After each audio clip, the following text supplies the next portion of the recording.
Good evening and welcome to the Kim B. Davis Show. I'm your host, Kim B. Davis, and this evening we have one of our favorite guests on. We have Shanay Watson-Whittaker, our political organizer and strategist, and may I add, genealogist.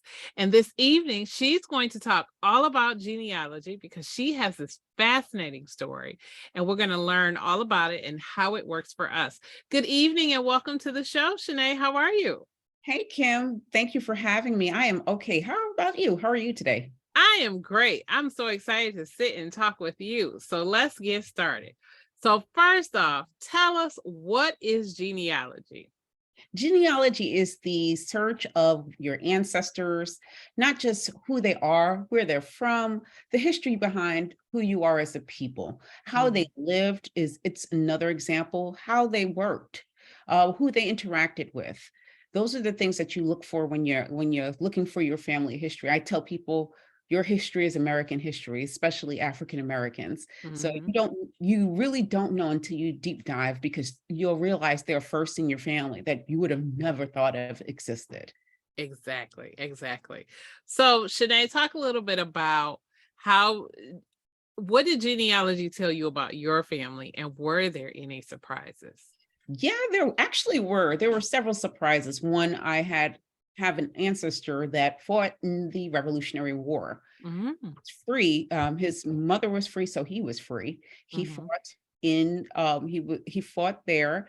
He fought in the War of 1812, but didn't do actual fighting. He was a cook. So I was like, okay, that's great, because it pans out, because a lot of folks in my family are chefs. So that was a good thing to discover.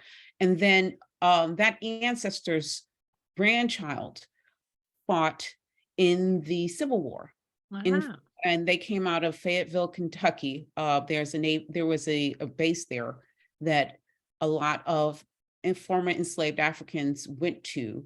They stayed there. The soldiers took their families there, and it was basically an encampment. Unfortunately, it was closed down because there was too many Black folks there.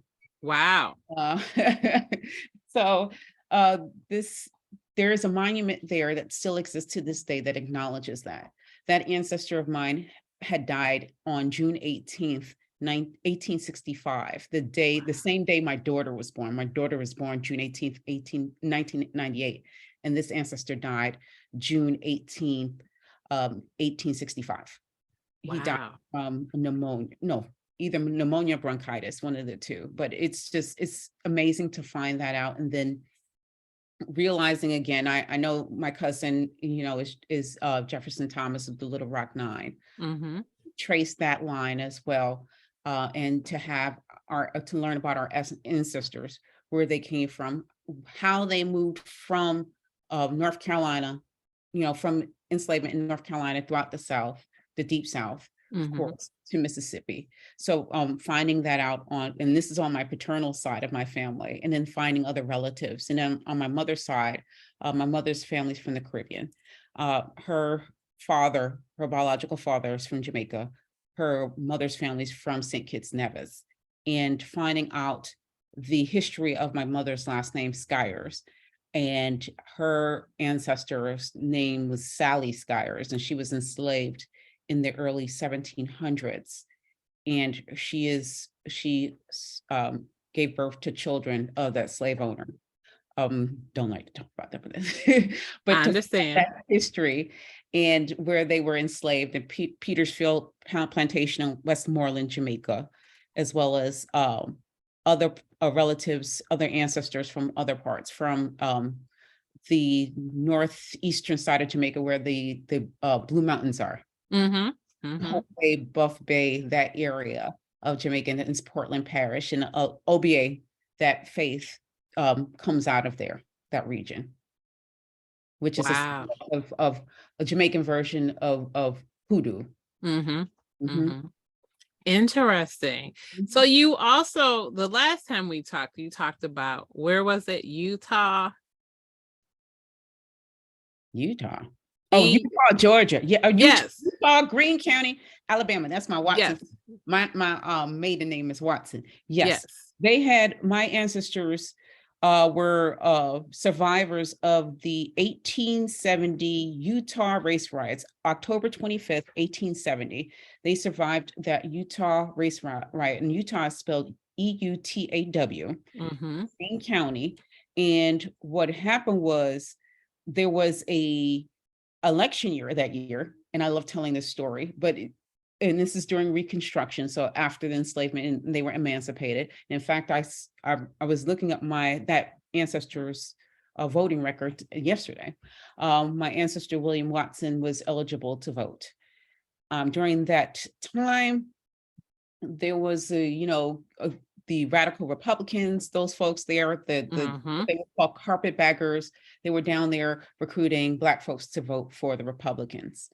So just to spark things off, you had folks who were Confederate sympathizers attack a rally that these Republicans were having at the courthouse, in Utah courthouse, the Greene County courthouse in Utah. And unfortunately, folks were killed. And that actually set off I think the beginning of the end of Reconstruction in Alabama, because it scared people from voting. The election prior to that, folks were voting in massive numbers, African Americans. But because of that race riot, the Black vote dropped a lot. And that ushered in a Confederate sympathizer who became governor, and Jim Crow was introduced to Alabama. So, understanding that significance. And then I also, I just mentioned, how people lived, the political climate at the time. It also gives you a better understanding of what they went through. I even ask myself today, like, how did they do this? How did they withstand this? My ancestors, I lift them up any way I can, and even the work that I do.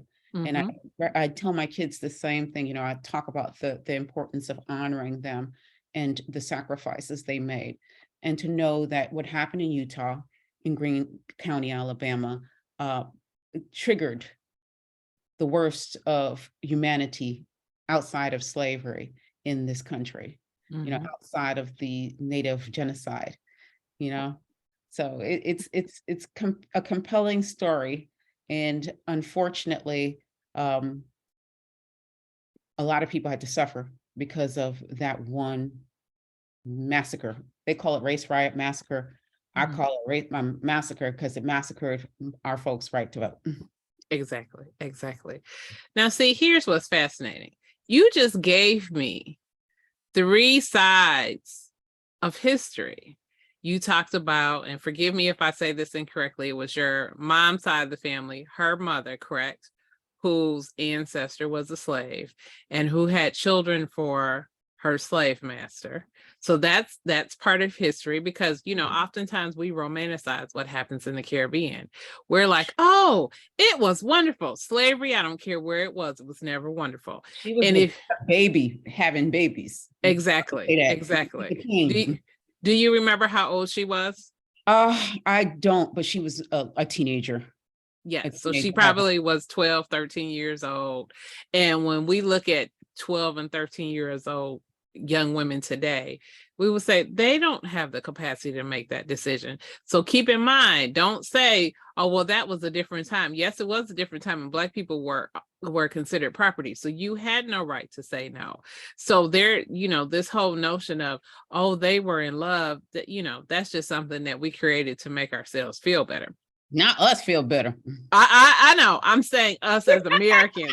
I'm saying that generally, not us, because when we talk about it, Shanay, we're like, what? Every time we hear about Thomas Jefferson and, his mistress, quote unquote, and I'm saying that, I'm like, but she was a child. And here's the disgusting part of it. She's a child, and she was the half sister of his wife. Yes. And so, incest, all kinds of things, we can go and talk about it and say lots of things. But anyway, I digress. But you talked about the Little Rock Nine, your connection to that. You talked about Utah, Alabama. And Yeah. I have been fascinated with that story Yeah. since you told it. And these are the important things that come out of genealogy. Not only does it tell us who we are, and knowing you, Shanay, how politically savvy and engaged and active you are, it's no surprise to me that you had all this political engagement in your DNA. And I'm going to say in your DNA because that's where it came from. You know, oftentimes we look back and say, oh, our ancestors were preparing us. Yes, they were preparing us for today. And just to go back and answer your question, you asked, how could your ancestors live through that? I would just remind you, take a look around at what's happening. Look at the state of Florida, look at the state of Texas, but that's another conversation. Sure. That's another conversation. But here's my next question. So you are able to locate all of these ancestors. What happens for people? Because I know I have friends and other people that I've met who say, yeah, Kim, I tried to do a search and I got stuck because I found one relative who only had one name, or we couldn't find the slavery sale. Maybe there was a reference to them. How should someone approach it when they find themselves stuck at a particular point? Are there tips and tools that you can give to help people get past that to move on to further progress? Yes. A lot of folks come to me and they talk about that they hit the brick wall. Some of them at 1900 because the 1890 census was destroyed in a fire, with the exception of a few counties from all over the country.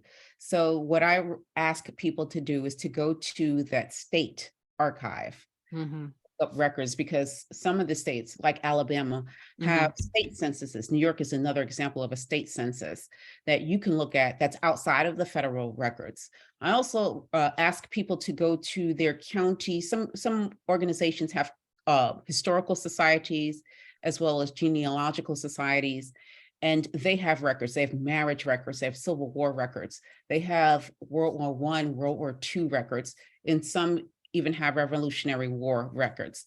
Another tip that I tell people, and people find it crazy but fascinating, is Google Books. Your ancestor's name. If you knew where they lived, what town they lived in or county they lived in, Google their last name and Google the county. You might find them. I was fortunate enough years ago when I found my ancestor's slave narrative, Warren McKinney. He lived in Hazen Prairie, Arkansas. That's a little dot on the map, the size of a Detroit street. I'm not lying. Where my folks lived before they came to New York and Chicago and Detroit. And I Googled his name through Google Books, and I asked where I found his slave narrative, because at one point I was stuck. I had this name, and my relatives who are alive, they had various spellings of his name. But I happened to just Google Books, and there he was. And he talked about where he was born. He was born in Edgefield County. That's mid-county in South Carolina. They call it PD, that area, PD, P-E-E-D-E-E. There's low country, and then you have the northern part of South Carolina, but this is more like closer to the Appalachian Mountains type thing.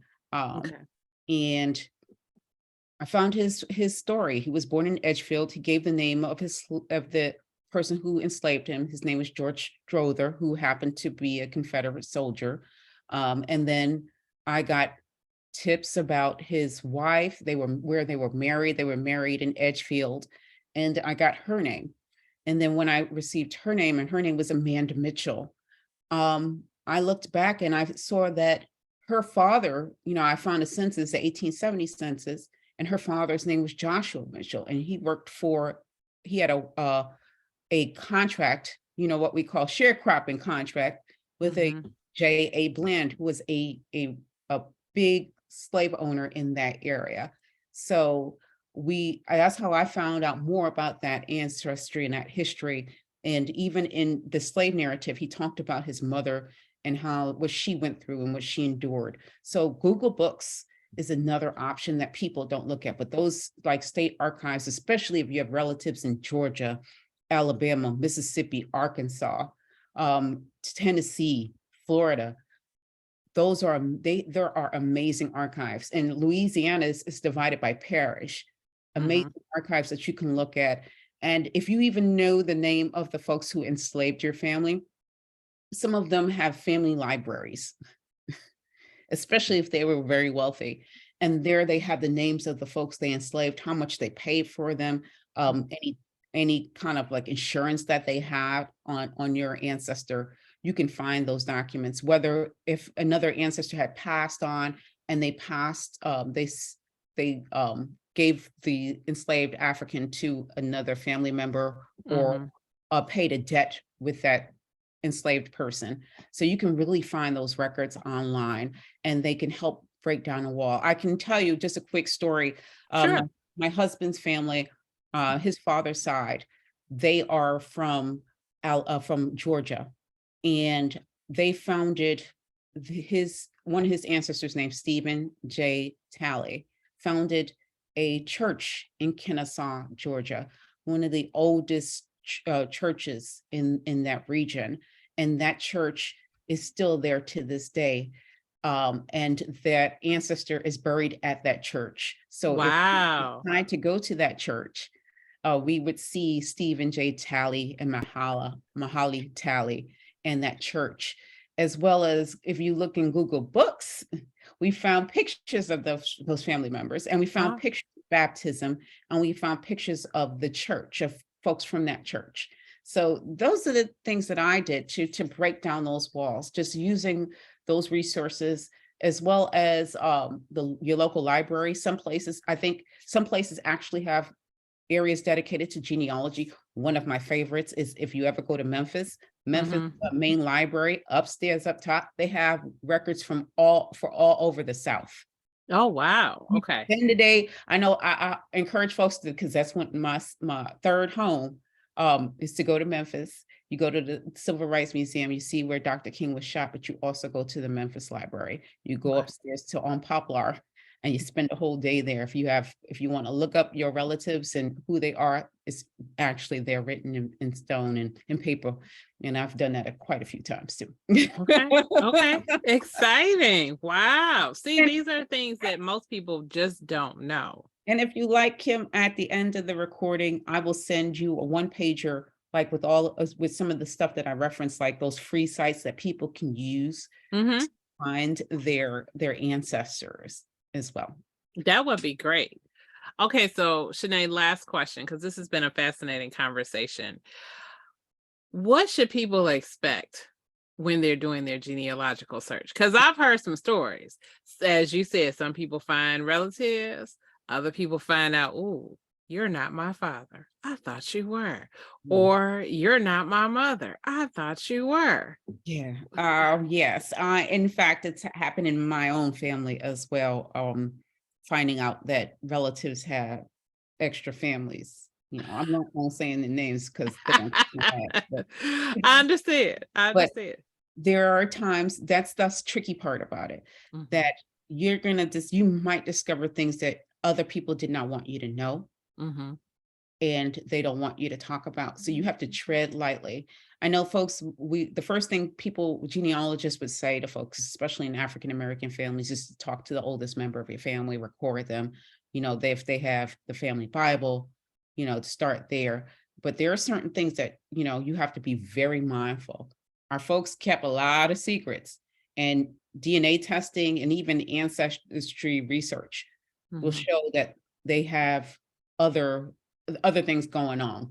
I'm gonna say it like that. I call that messy genealogy. It's messy. Because I've had people come to me talking about, we related. Can you connect me to blah, blah, blah, blah, blah. Wow. I kindly say it's not in my place. I know we're related, but I stay at the kiddie table. So, and I'm gonna say, I don't know if your audience is all Black, but if that means you stay in your child's place. Thank you for clarifying that, Shanay, because they're not. Mind your business, okay, and stay in your lane. That's right. But but on a serious note, you're going to encounter that not everything is plain and as documented as it seems. I talk about my mom because my mom was adopted. That was like a family secret, but not really a family secret. We that she had ties to the Caribbean. Also, my grandmother who raised her also had ties to the Caribbean, but it was like, oh, well, you're not supposed to know. Duh, we're going to know these things. And, but to expect that and to be mindful of that. I've done research for other families and other people, and I make sure that I'm very respectful when it comes to disclosing information. I've had people that I had to talk to and say, listen, this is what's going on. I don't know if you want to share this with people, but I think you need to know this. Mm-hmm. And where I've had people ask me to stop searching, and I have, out of respect. Mm-hmm. So I tell people to tread lightly, to keep your heart and mind open. Things may not always be what it seems, and to keep your judgments to yourself, because that time, especially for people of color, was a different time. It was a different time. There are things that I know of right now that would blow your mind, even in my own family tree, as in like my mother's adoptive mother's grandmother had a child at 13, 13 years old, Mm-hmm. 13 years old. And Mm-hmm. father was a white man, a Mm-hmm. grown ass white man with a 13-year-old child. Mm-hmm. This is in the 1870s. Mm-hmm. Excuse me, 18, excuse me, she was born in 1877. This was 1880s, 1890s, something like that. Yeah. Yeah. But Early 90s. Yeah. yeah, but Mm-hmm. because she was 13, and you're a black baby having Mm-hmm. a biracial baby, Mm-hmm. when you walk around your daughter, I look at you like, why is that white girl walking with that black woman? Exactly. That's what it Exactly. is. And that was a family secret. And I had to disclose that, though they're deceased, so I can disclose it to my mom and say, Mom, this is what happened. And she was not happy to hear. Right. And she was like, her mind was blown. She's like, oh no, that's not what I was told. I said, Mom, Graham, that's what we called her. Graham Mm-hmm. was 13 years old, and that white man was in his 20s. And Mm-hmm. what he did, and mother, who's my mother's grandmother, was conceived. Wow. But as you said, it was a different time. People did things to survive. And I often tell people, and Shanay, I'm sure you've heard this story, the Reese Taylor story. This is the young woman who was walking home with her grandmother from church with her nephew. And some white man rolled up on her and was like, you need to come with us. Mhm. And, again, having agency of your own body, being able to say no, being able to tell somebody to leave you alone, you didn't really have it. And if you didn't go with them, it probably would be much worse, because they probably would beat you to death anyway and Mhm. still rape you. But Mhm. the degradation of calling her a prostitute, Mhm. minding her own business. We talk about the sexualization of Black children, especially Black girls. Starting from the age of 8, my grandmother got married at 16, but she was born in 1920. It was a different time. You were considered older. You didn't go to school the way that people do. She had a 3rd, 4th grade education, yet she still managed to raise my mother, take care of me, build a great family. However, times were different. One last question, Shanay, and I know I said last question, but this is absolutely last question. Have you had any experience with companies that do ancestry, like to Europe, if turns out you have European ancestry, or if you have African? So I just learned about AfricanAncestry.com. Didn't know about it, just learned about it within the last year, and am seriously considering it, because they're supposed to have the largest database where they can actually tell you what tribe you're from. Mhm. And I just thought that was fascinating, because I'm like, okay, my cousin did her DNA, and part of it came back, of course, European, African American, but it came back South Indian. So India, from India. And I always tell people, I said, I'm not surprised. I said, because when certain members of my mother's family, and this is my mother's side of the family, we always are you Indian? And I'm like, no, we're Black. I've been in bathrooms and women have stared me down and looked at me. You must be Indian. I'm like, no, I'm not. I'm like, we have some in our family, but we are Black people, you know. But it's interesting. So just wanting to know what your experience was. Is that something that you would recommend? And what are some things that people should be prepared to learn? I've taken that test. My twin has. We are, according to ancestry.com, 92% African. Okay. He's 5% Nigerian. Ah, nice. Yeah, and my white ancestry, that's from Ireland and England. Mm-hmm. Yeah, and then when I talk about, I know that white ancestry is because of one of my mom's lines, and then also my grandmother's lines, my maternal grandmother's lines.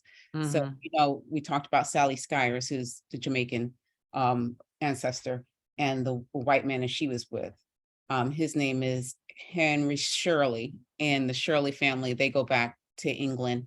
And in fact, one of the ancestors was in Catherine the Great's court.